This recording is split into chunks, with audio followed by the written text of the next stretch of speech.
One thing I always found strange about relationships is how our culture dictates the way a relationship is supposed to progress as it gets more serious, right?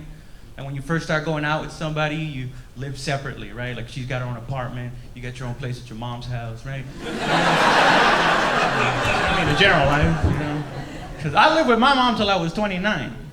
But only because that's how long it took her to raise me. It wasn't my fault. No. I wanted to leave. I was like, Mom, am I raised yet? She was like, no, you're not dead. All right, well, we're out of cereal, so probably get some, Mom. Right, but that's how it works, and then you get married and you move in together. But I think it should be the other way around. I think when you first meet somebody, you should immediately move in together. Like after the first date, you should immediately move in together so you could see what you're working with, you know? Do they squeeze the toothpaste from the bottom? Or are you gonna have to throw them out a fucking window? Because it's not that hard. Then when you get married, then you live separately. How many relationships would that save when you're with somebody for a really long time and just like, I can't stand the way you chew your fucking food anymore. I have to marry you so I don't see you every fucking day. Right? You're in that just married limo, all of a sudden it comes to a full stop, you're like, what are we stopping here for? You're like, this is me. Where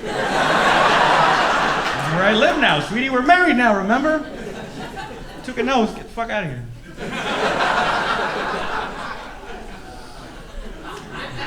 I'm trying to say that women are beautiful. Yeah, evil to the fucking core. Yeah, that's why you can't let them know how beautiful they are all the time.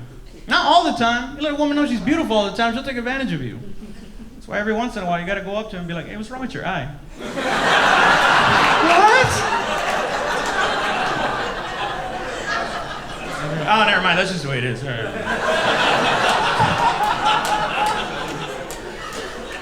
Man.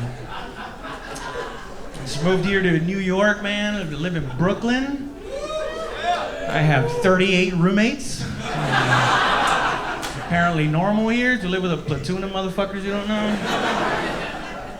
Yeah. One time one of them texted me. He's like, hey, Raul, we're thinking about getting a foster cat.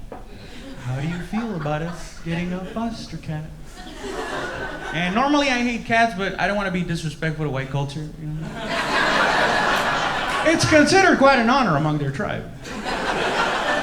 Pet wild animals for some fucking reason. That, and I wanted to be open-minded. I was like, yeah, fuck it, get the cat. I'll try some soy milk later, too. I don't give a shit. But then I thought about it. I was like, wait a minute. What the fuck is a foster cat? Yeah, apparently, I looked it up. Apparently what a foster cat is, it's a cat that's done time on the streets. And he ain't afraid to go back.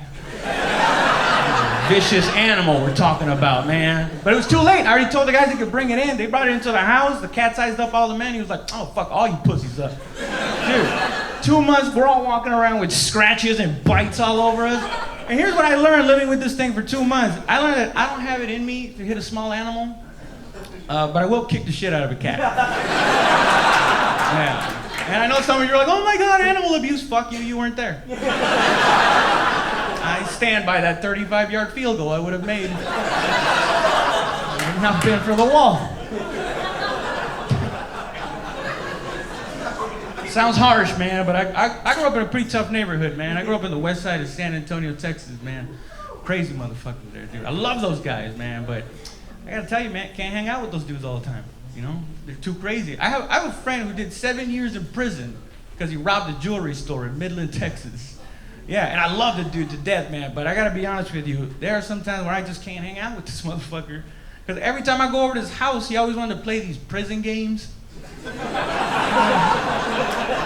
I don't mean like weird shit. I mean like every time I go to his house, he always wanted to play me chess. You're like, hey, bro, hey, let's play a game of chess, bro. Let's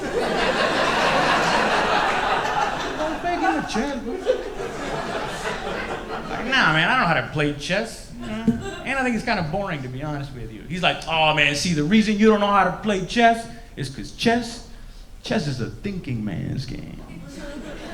I'm like, is it, Eddie? Is it a thinking man's game? Or is it the game of a man who couldn't go outside for 7 years? Yeah, I don't know how to play chess because I was allowed to go to the mall. Why why don't we just have a toothbrush sharpening contest while we're at it, you maniac?